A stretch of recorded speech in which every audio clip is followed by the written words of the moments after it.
deportation. I can tell you this, these were bad people. That was a bad group of, as I say, hombres. President Trump said, get the bad guys. We are working to get the bad guys out of here. This is new. First of all, President Trump's executive order declaring the drug gangs and cartels international terrorists is critical underpinning to the work today. President Trump gave us the executive decision to go after and safeguard our communities. We didn't need new laws, as President Trump always said. We needed a new president.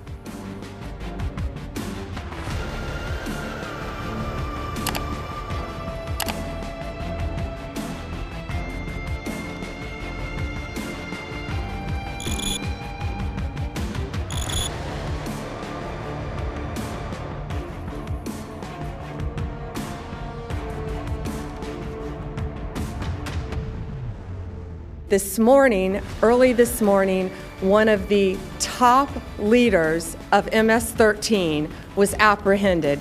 He is an illegal alien from El Salvador, and he will not be living in our country much longer. He's in custody this morning. We have been out since about 4:30 this morning. The great men and women of law enforcement have been working on this operation for days. Can someone describe what this suspect's role was in the MS-13 in terms of what kind of activity was he overseeing? He was one of the top members, top 3 in the entire country, head of the East Coast, one of the 3 leaders, and I will say very violent crimes. Anything you can associate with MS-13, he was the leader over it. All of the violent crimes. So he's very dangerous. He should not have been in this country. He's from El Salvador. And he was recruited at a very early age, and it rose to the leadership. And you have to be bad, you have to be tough to get there. But he is no longer tough because he is behind bars. The bottom line is for far too long. But if you're here for a minute, a day, a month, or a year, you've been here far too long. And it should speak volumes that the leader for the entire East Coast was living right here in Virginia, right among us. This task force was designed in the White House with this team around the table.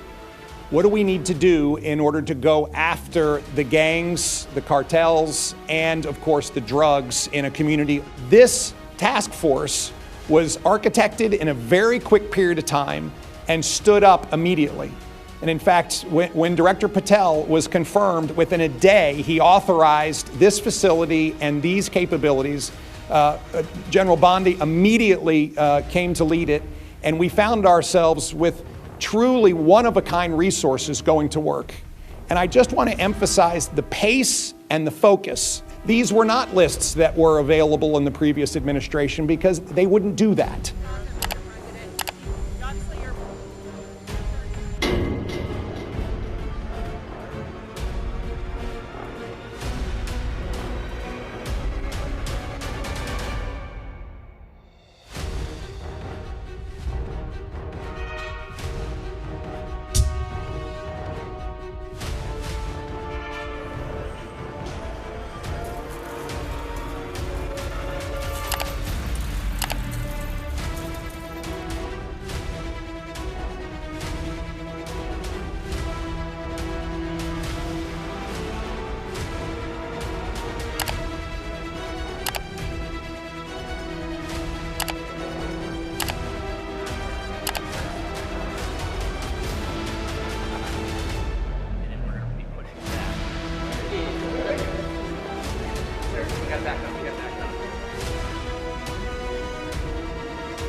you come to our country illegally, this is one of the consequences you could face. First of all, do not come to our country illegally. You will be removed and you will be prosecuted. But know that this facility is one of the tools in our toolkit that we will use if you commit crimes against the American people.